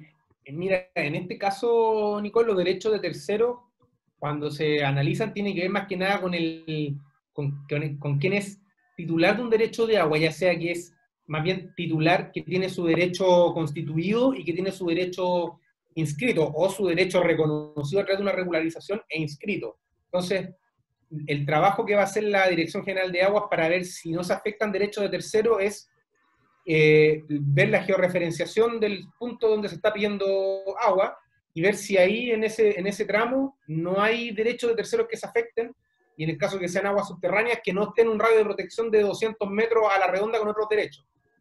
Ese es más que nada el criterio. Y ya como para comentarlo, la única excepción que hay donde se podrían afectar derechos de terceros ya constituidos es también una excepción que tiene el Código de Aguas para poder excavar pozos sin derechos para consumo humano, que es el artículo 56, que permite que cualquier persona que no tenga acceso al agua pueda cavar un pozo para satisfacer su uso doméstico, obviamente que es un uso doméstico, o sea, es un bajo nivel, incluso pudiendo menoscabar derechos de terceros, pero siempre y cuando el beneficio de esta persona que no tiene agua sea mayor al perjuicio que le genera al tercero. Vale. Muchas gracias, Felipe. Bueno, y muchas gracias a todas y a todos por participar. Muchas gracias a todos por el interés y por la participación, y también aquí por toda la organización que ha hecho Juan Joaquín y Fima, así que también gracias. Y voy a dejar mi correo acá porque pica ahí en algunas dudas para o sea, están pidiendo el correo electrónico, así que ahí voy a dejarlo.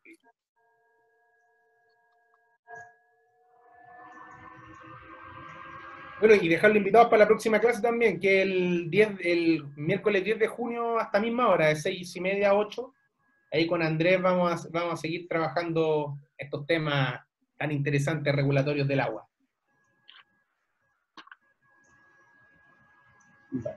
Mientras anotan el correo, solo volver a comentar que todos los cursos tienen 2 clases. Esta es la primera clase de este curso. Y cuando se inscriben en la página web, se inscriben en el curso, por lo tanto, en las 2 clases. Es decir, si estaban inscritos para esta clase, les va a llegar la información al correo la próxima semana. Les pedimos que puedan revisar la carpeta promociones o spam, porque ha ocurrido con varias personas que no le llegó aparentemente no le llegó el correo, pero es porque estaba en estas carpetas. Hasta luego entonces, que tengan una buena noche y nos vemos pronto. Disculpa, antes que cierre, les dejé un link con un estudio que desarrollamos el año pasado sobre escasez hídrica, porque vi que había gente pidiendo material. Es un estudio de escasez que desarrollamos con la Fundación el año pasado, que es como un diagnóstico muy parecido a lo que hablamos ahora, pero con un enfoque en la escasez, y de cuál es la normativa que hay hoy día para enfrentar la escasez hídrica, que de seguro que Andrés va a seguir con eso en la próxima clase. Voy a escribir de nuevo porque parece que lo mandé a una sola persona. A todos. Ahí está. Ya. Muchas gracias. Lo voy a dejar un minuto para que lo copien.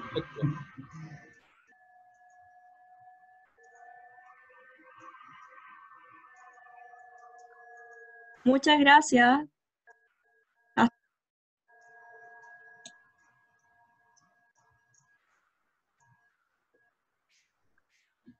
Chao, chao, gracias a ustedes. Gracias, chao. No, gracias. Chao, chao. Muchas gracias, Joaquín. Muchas gracias, Felipe. Se pasaron.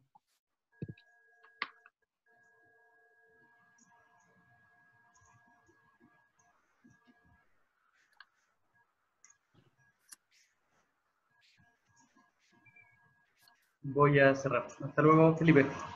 Chao, que estén muy bien. Oye, una pregunta. ¿Tú sabes si los chats quedan acá grabados o no? Yo tengo el archivo, te lo puedo enviar. Perfecto, súper. Muchas gracias. Te lo envío al tío. Vale. Gracias, que estén muy bien, ¿eh? Chao, chao. Muchas gracias por todo.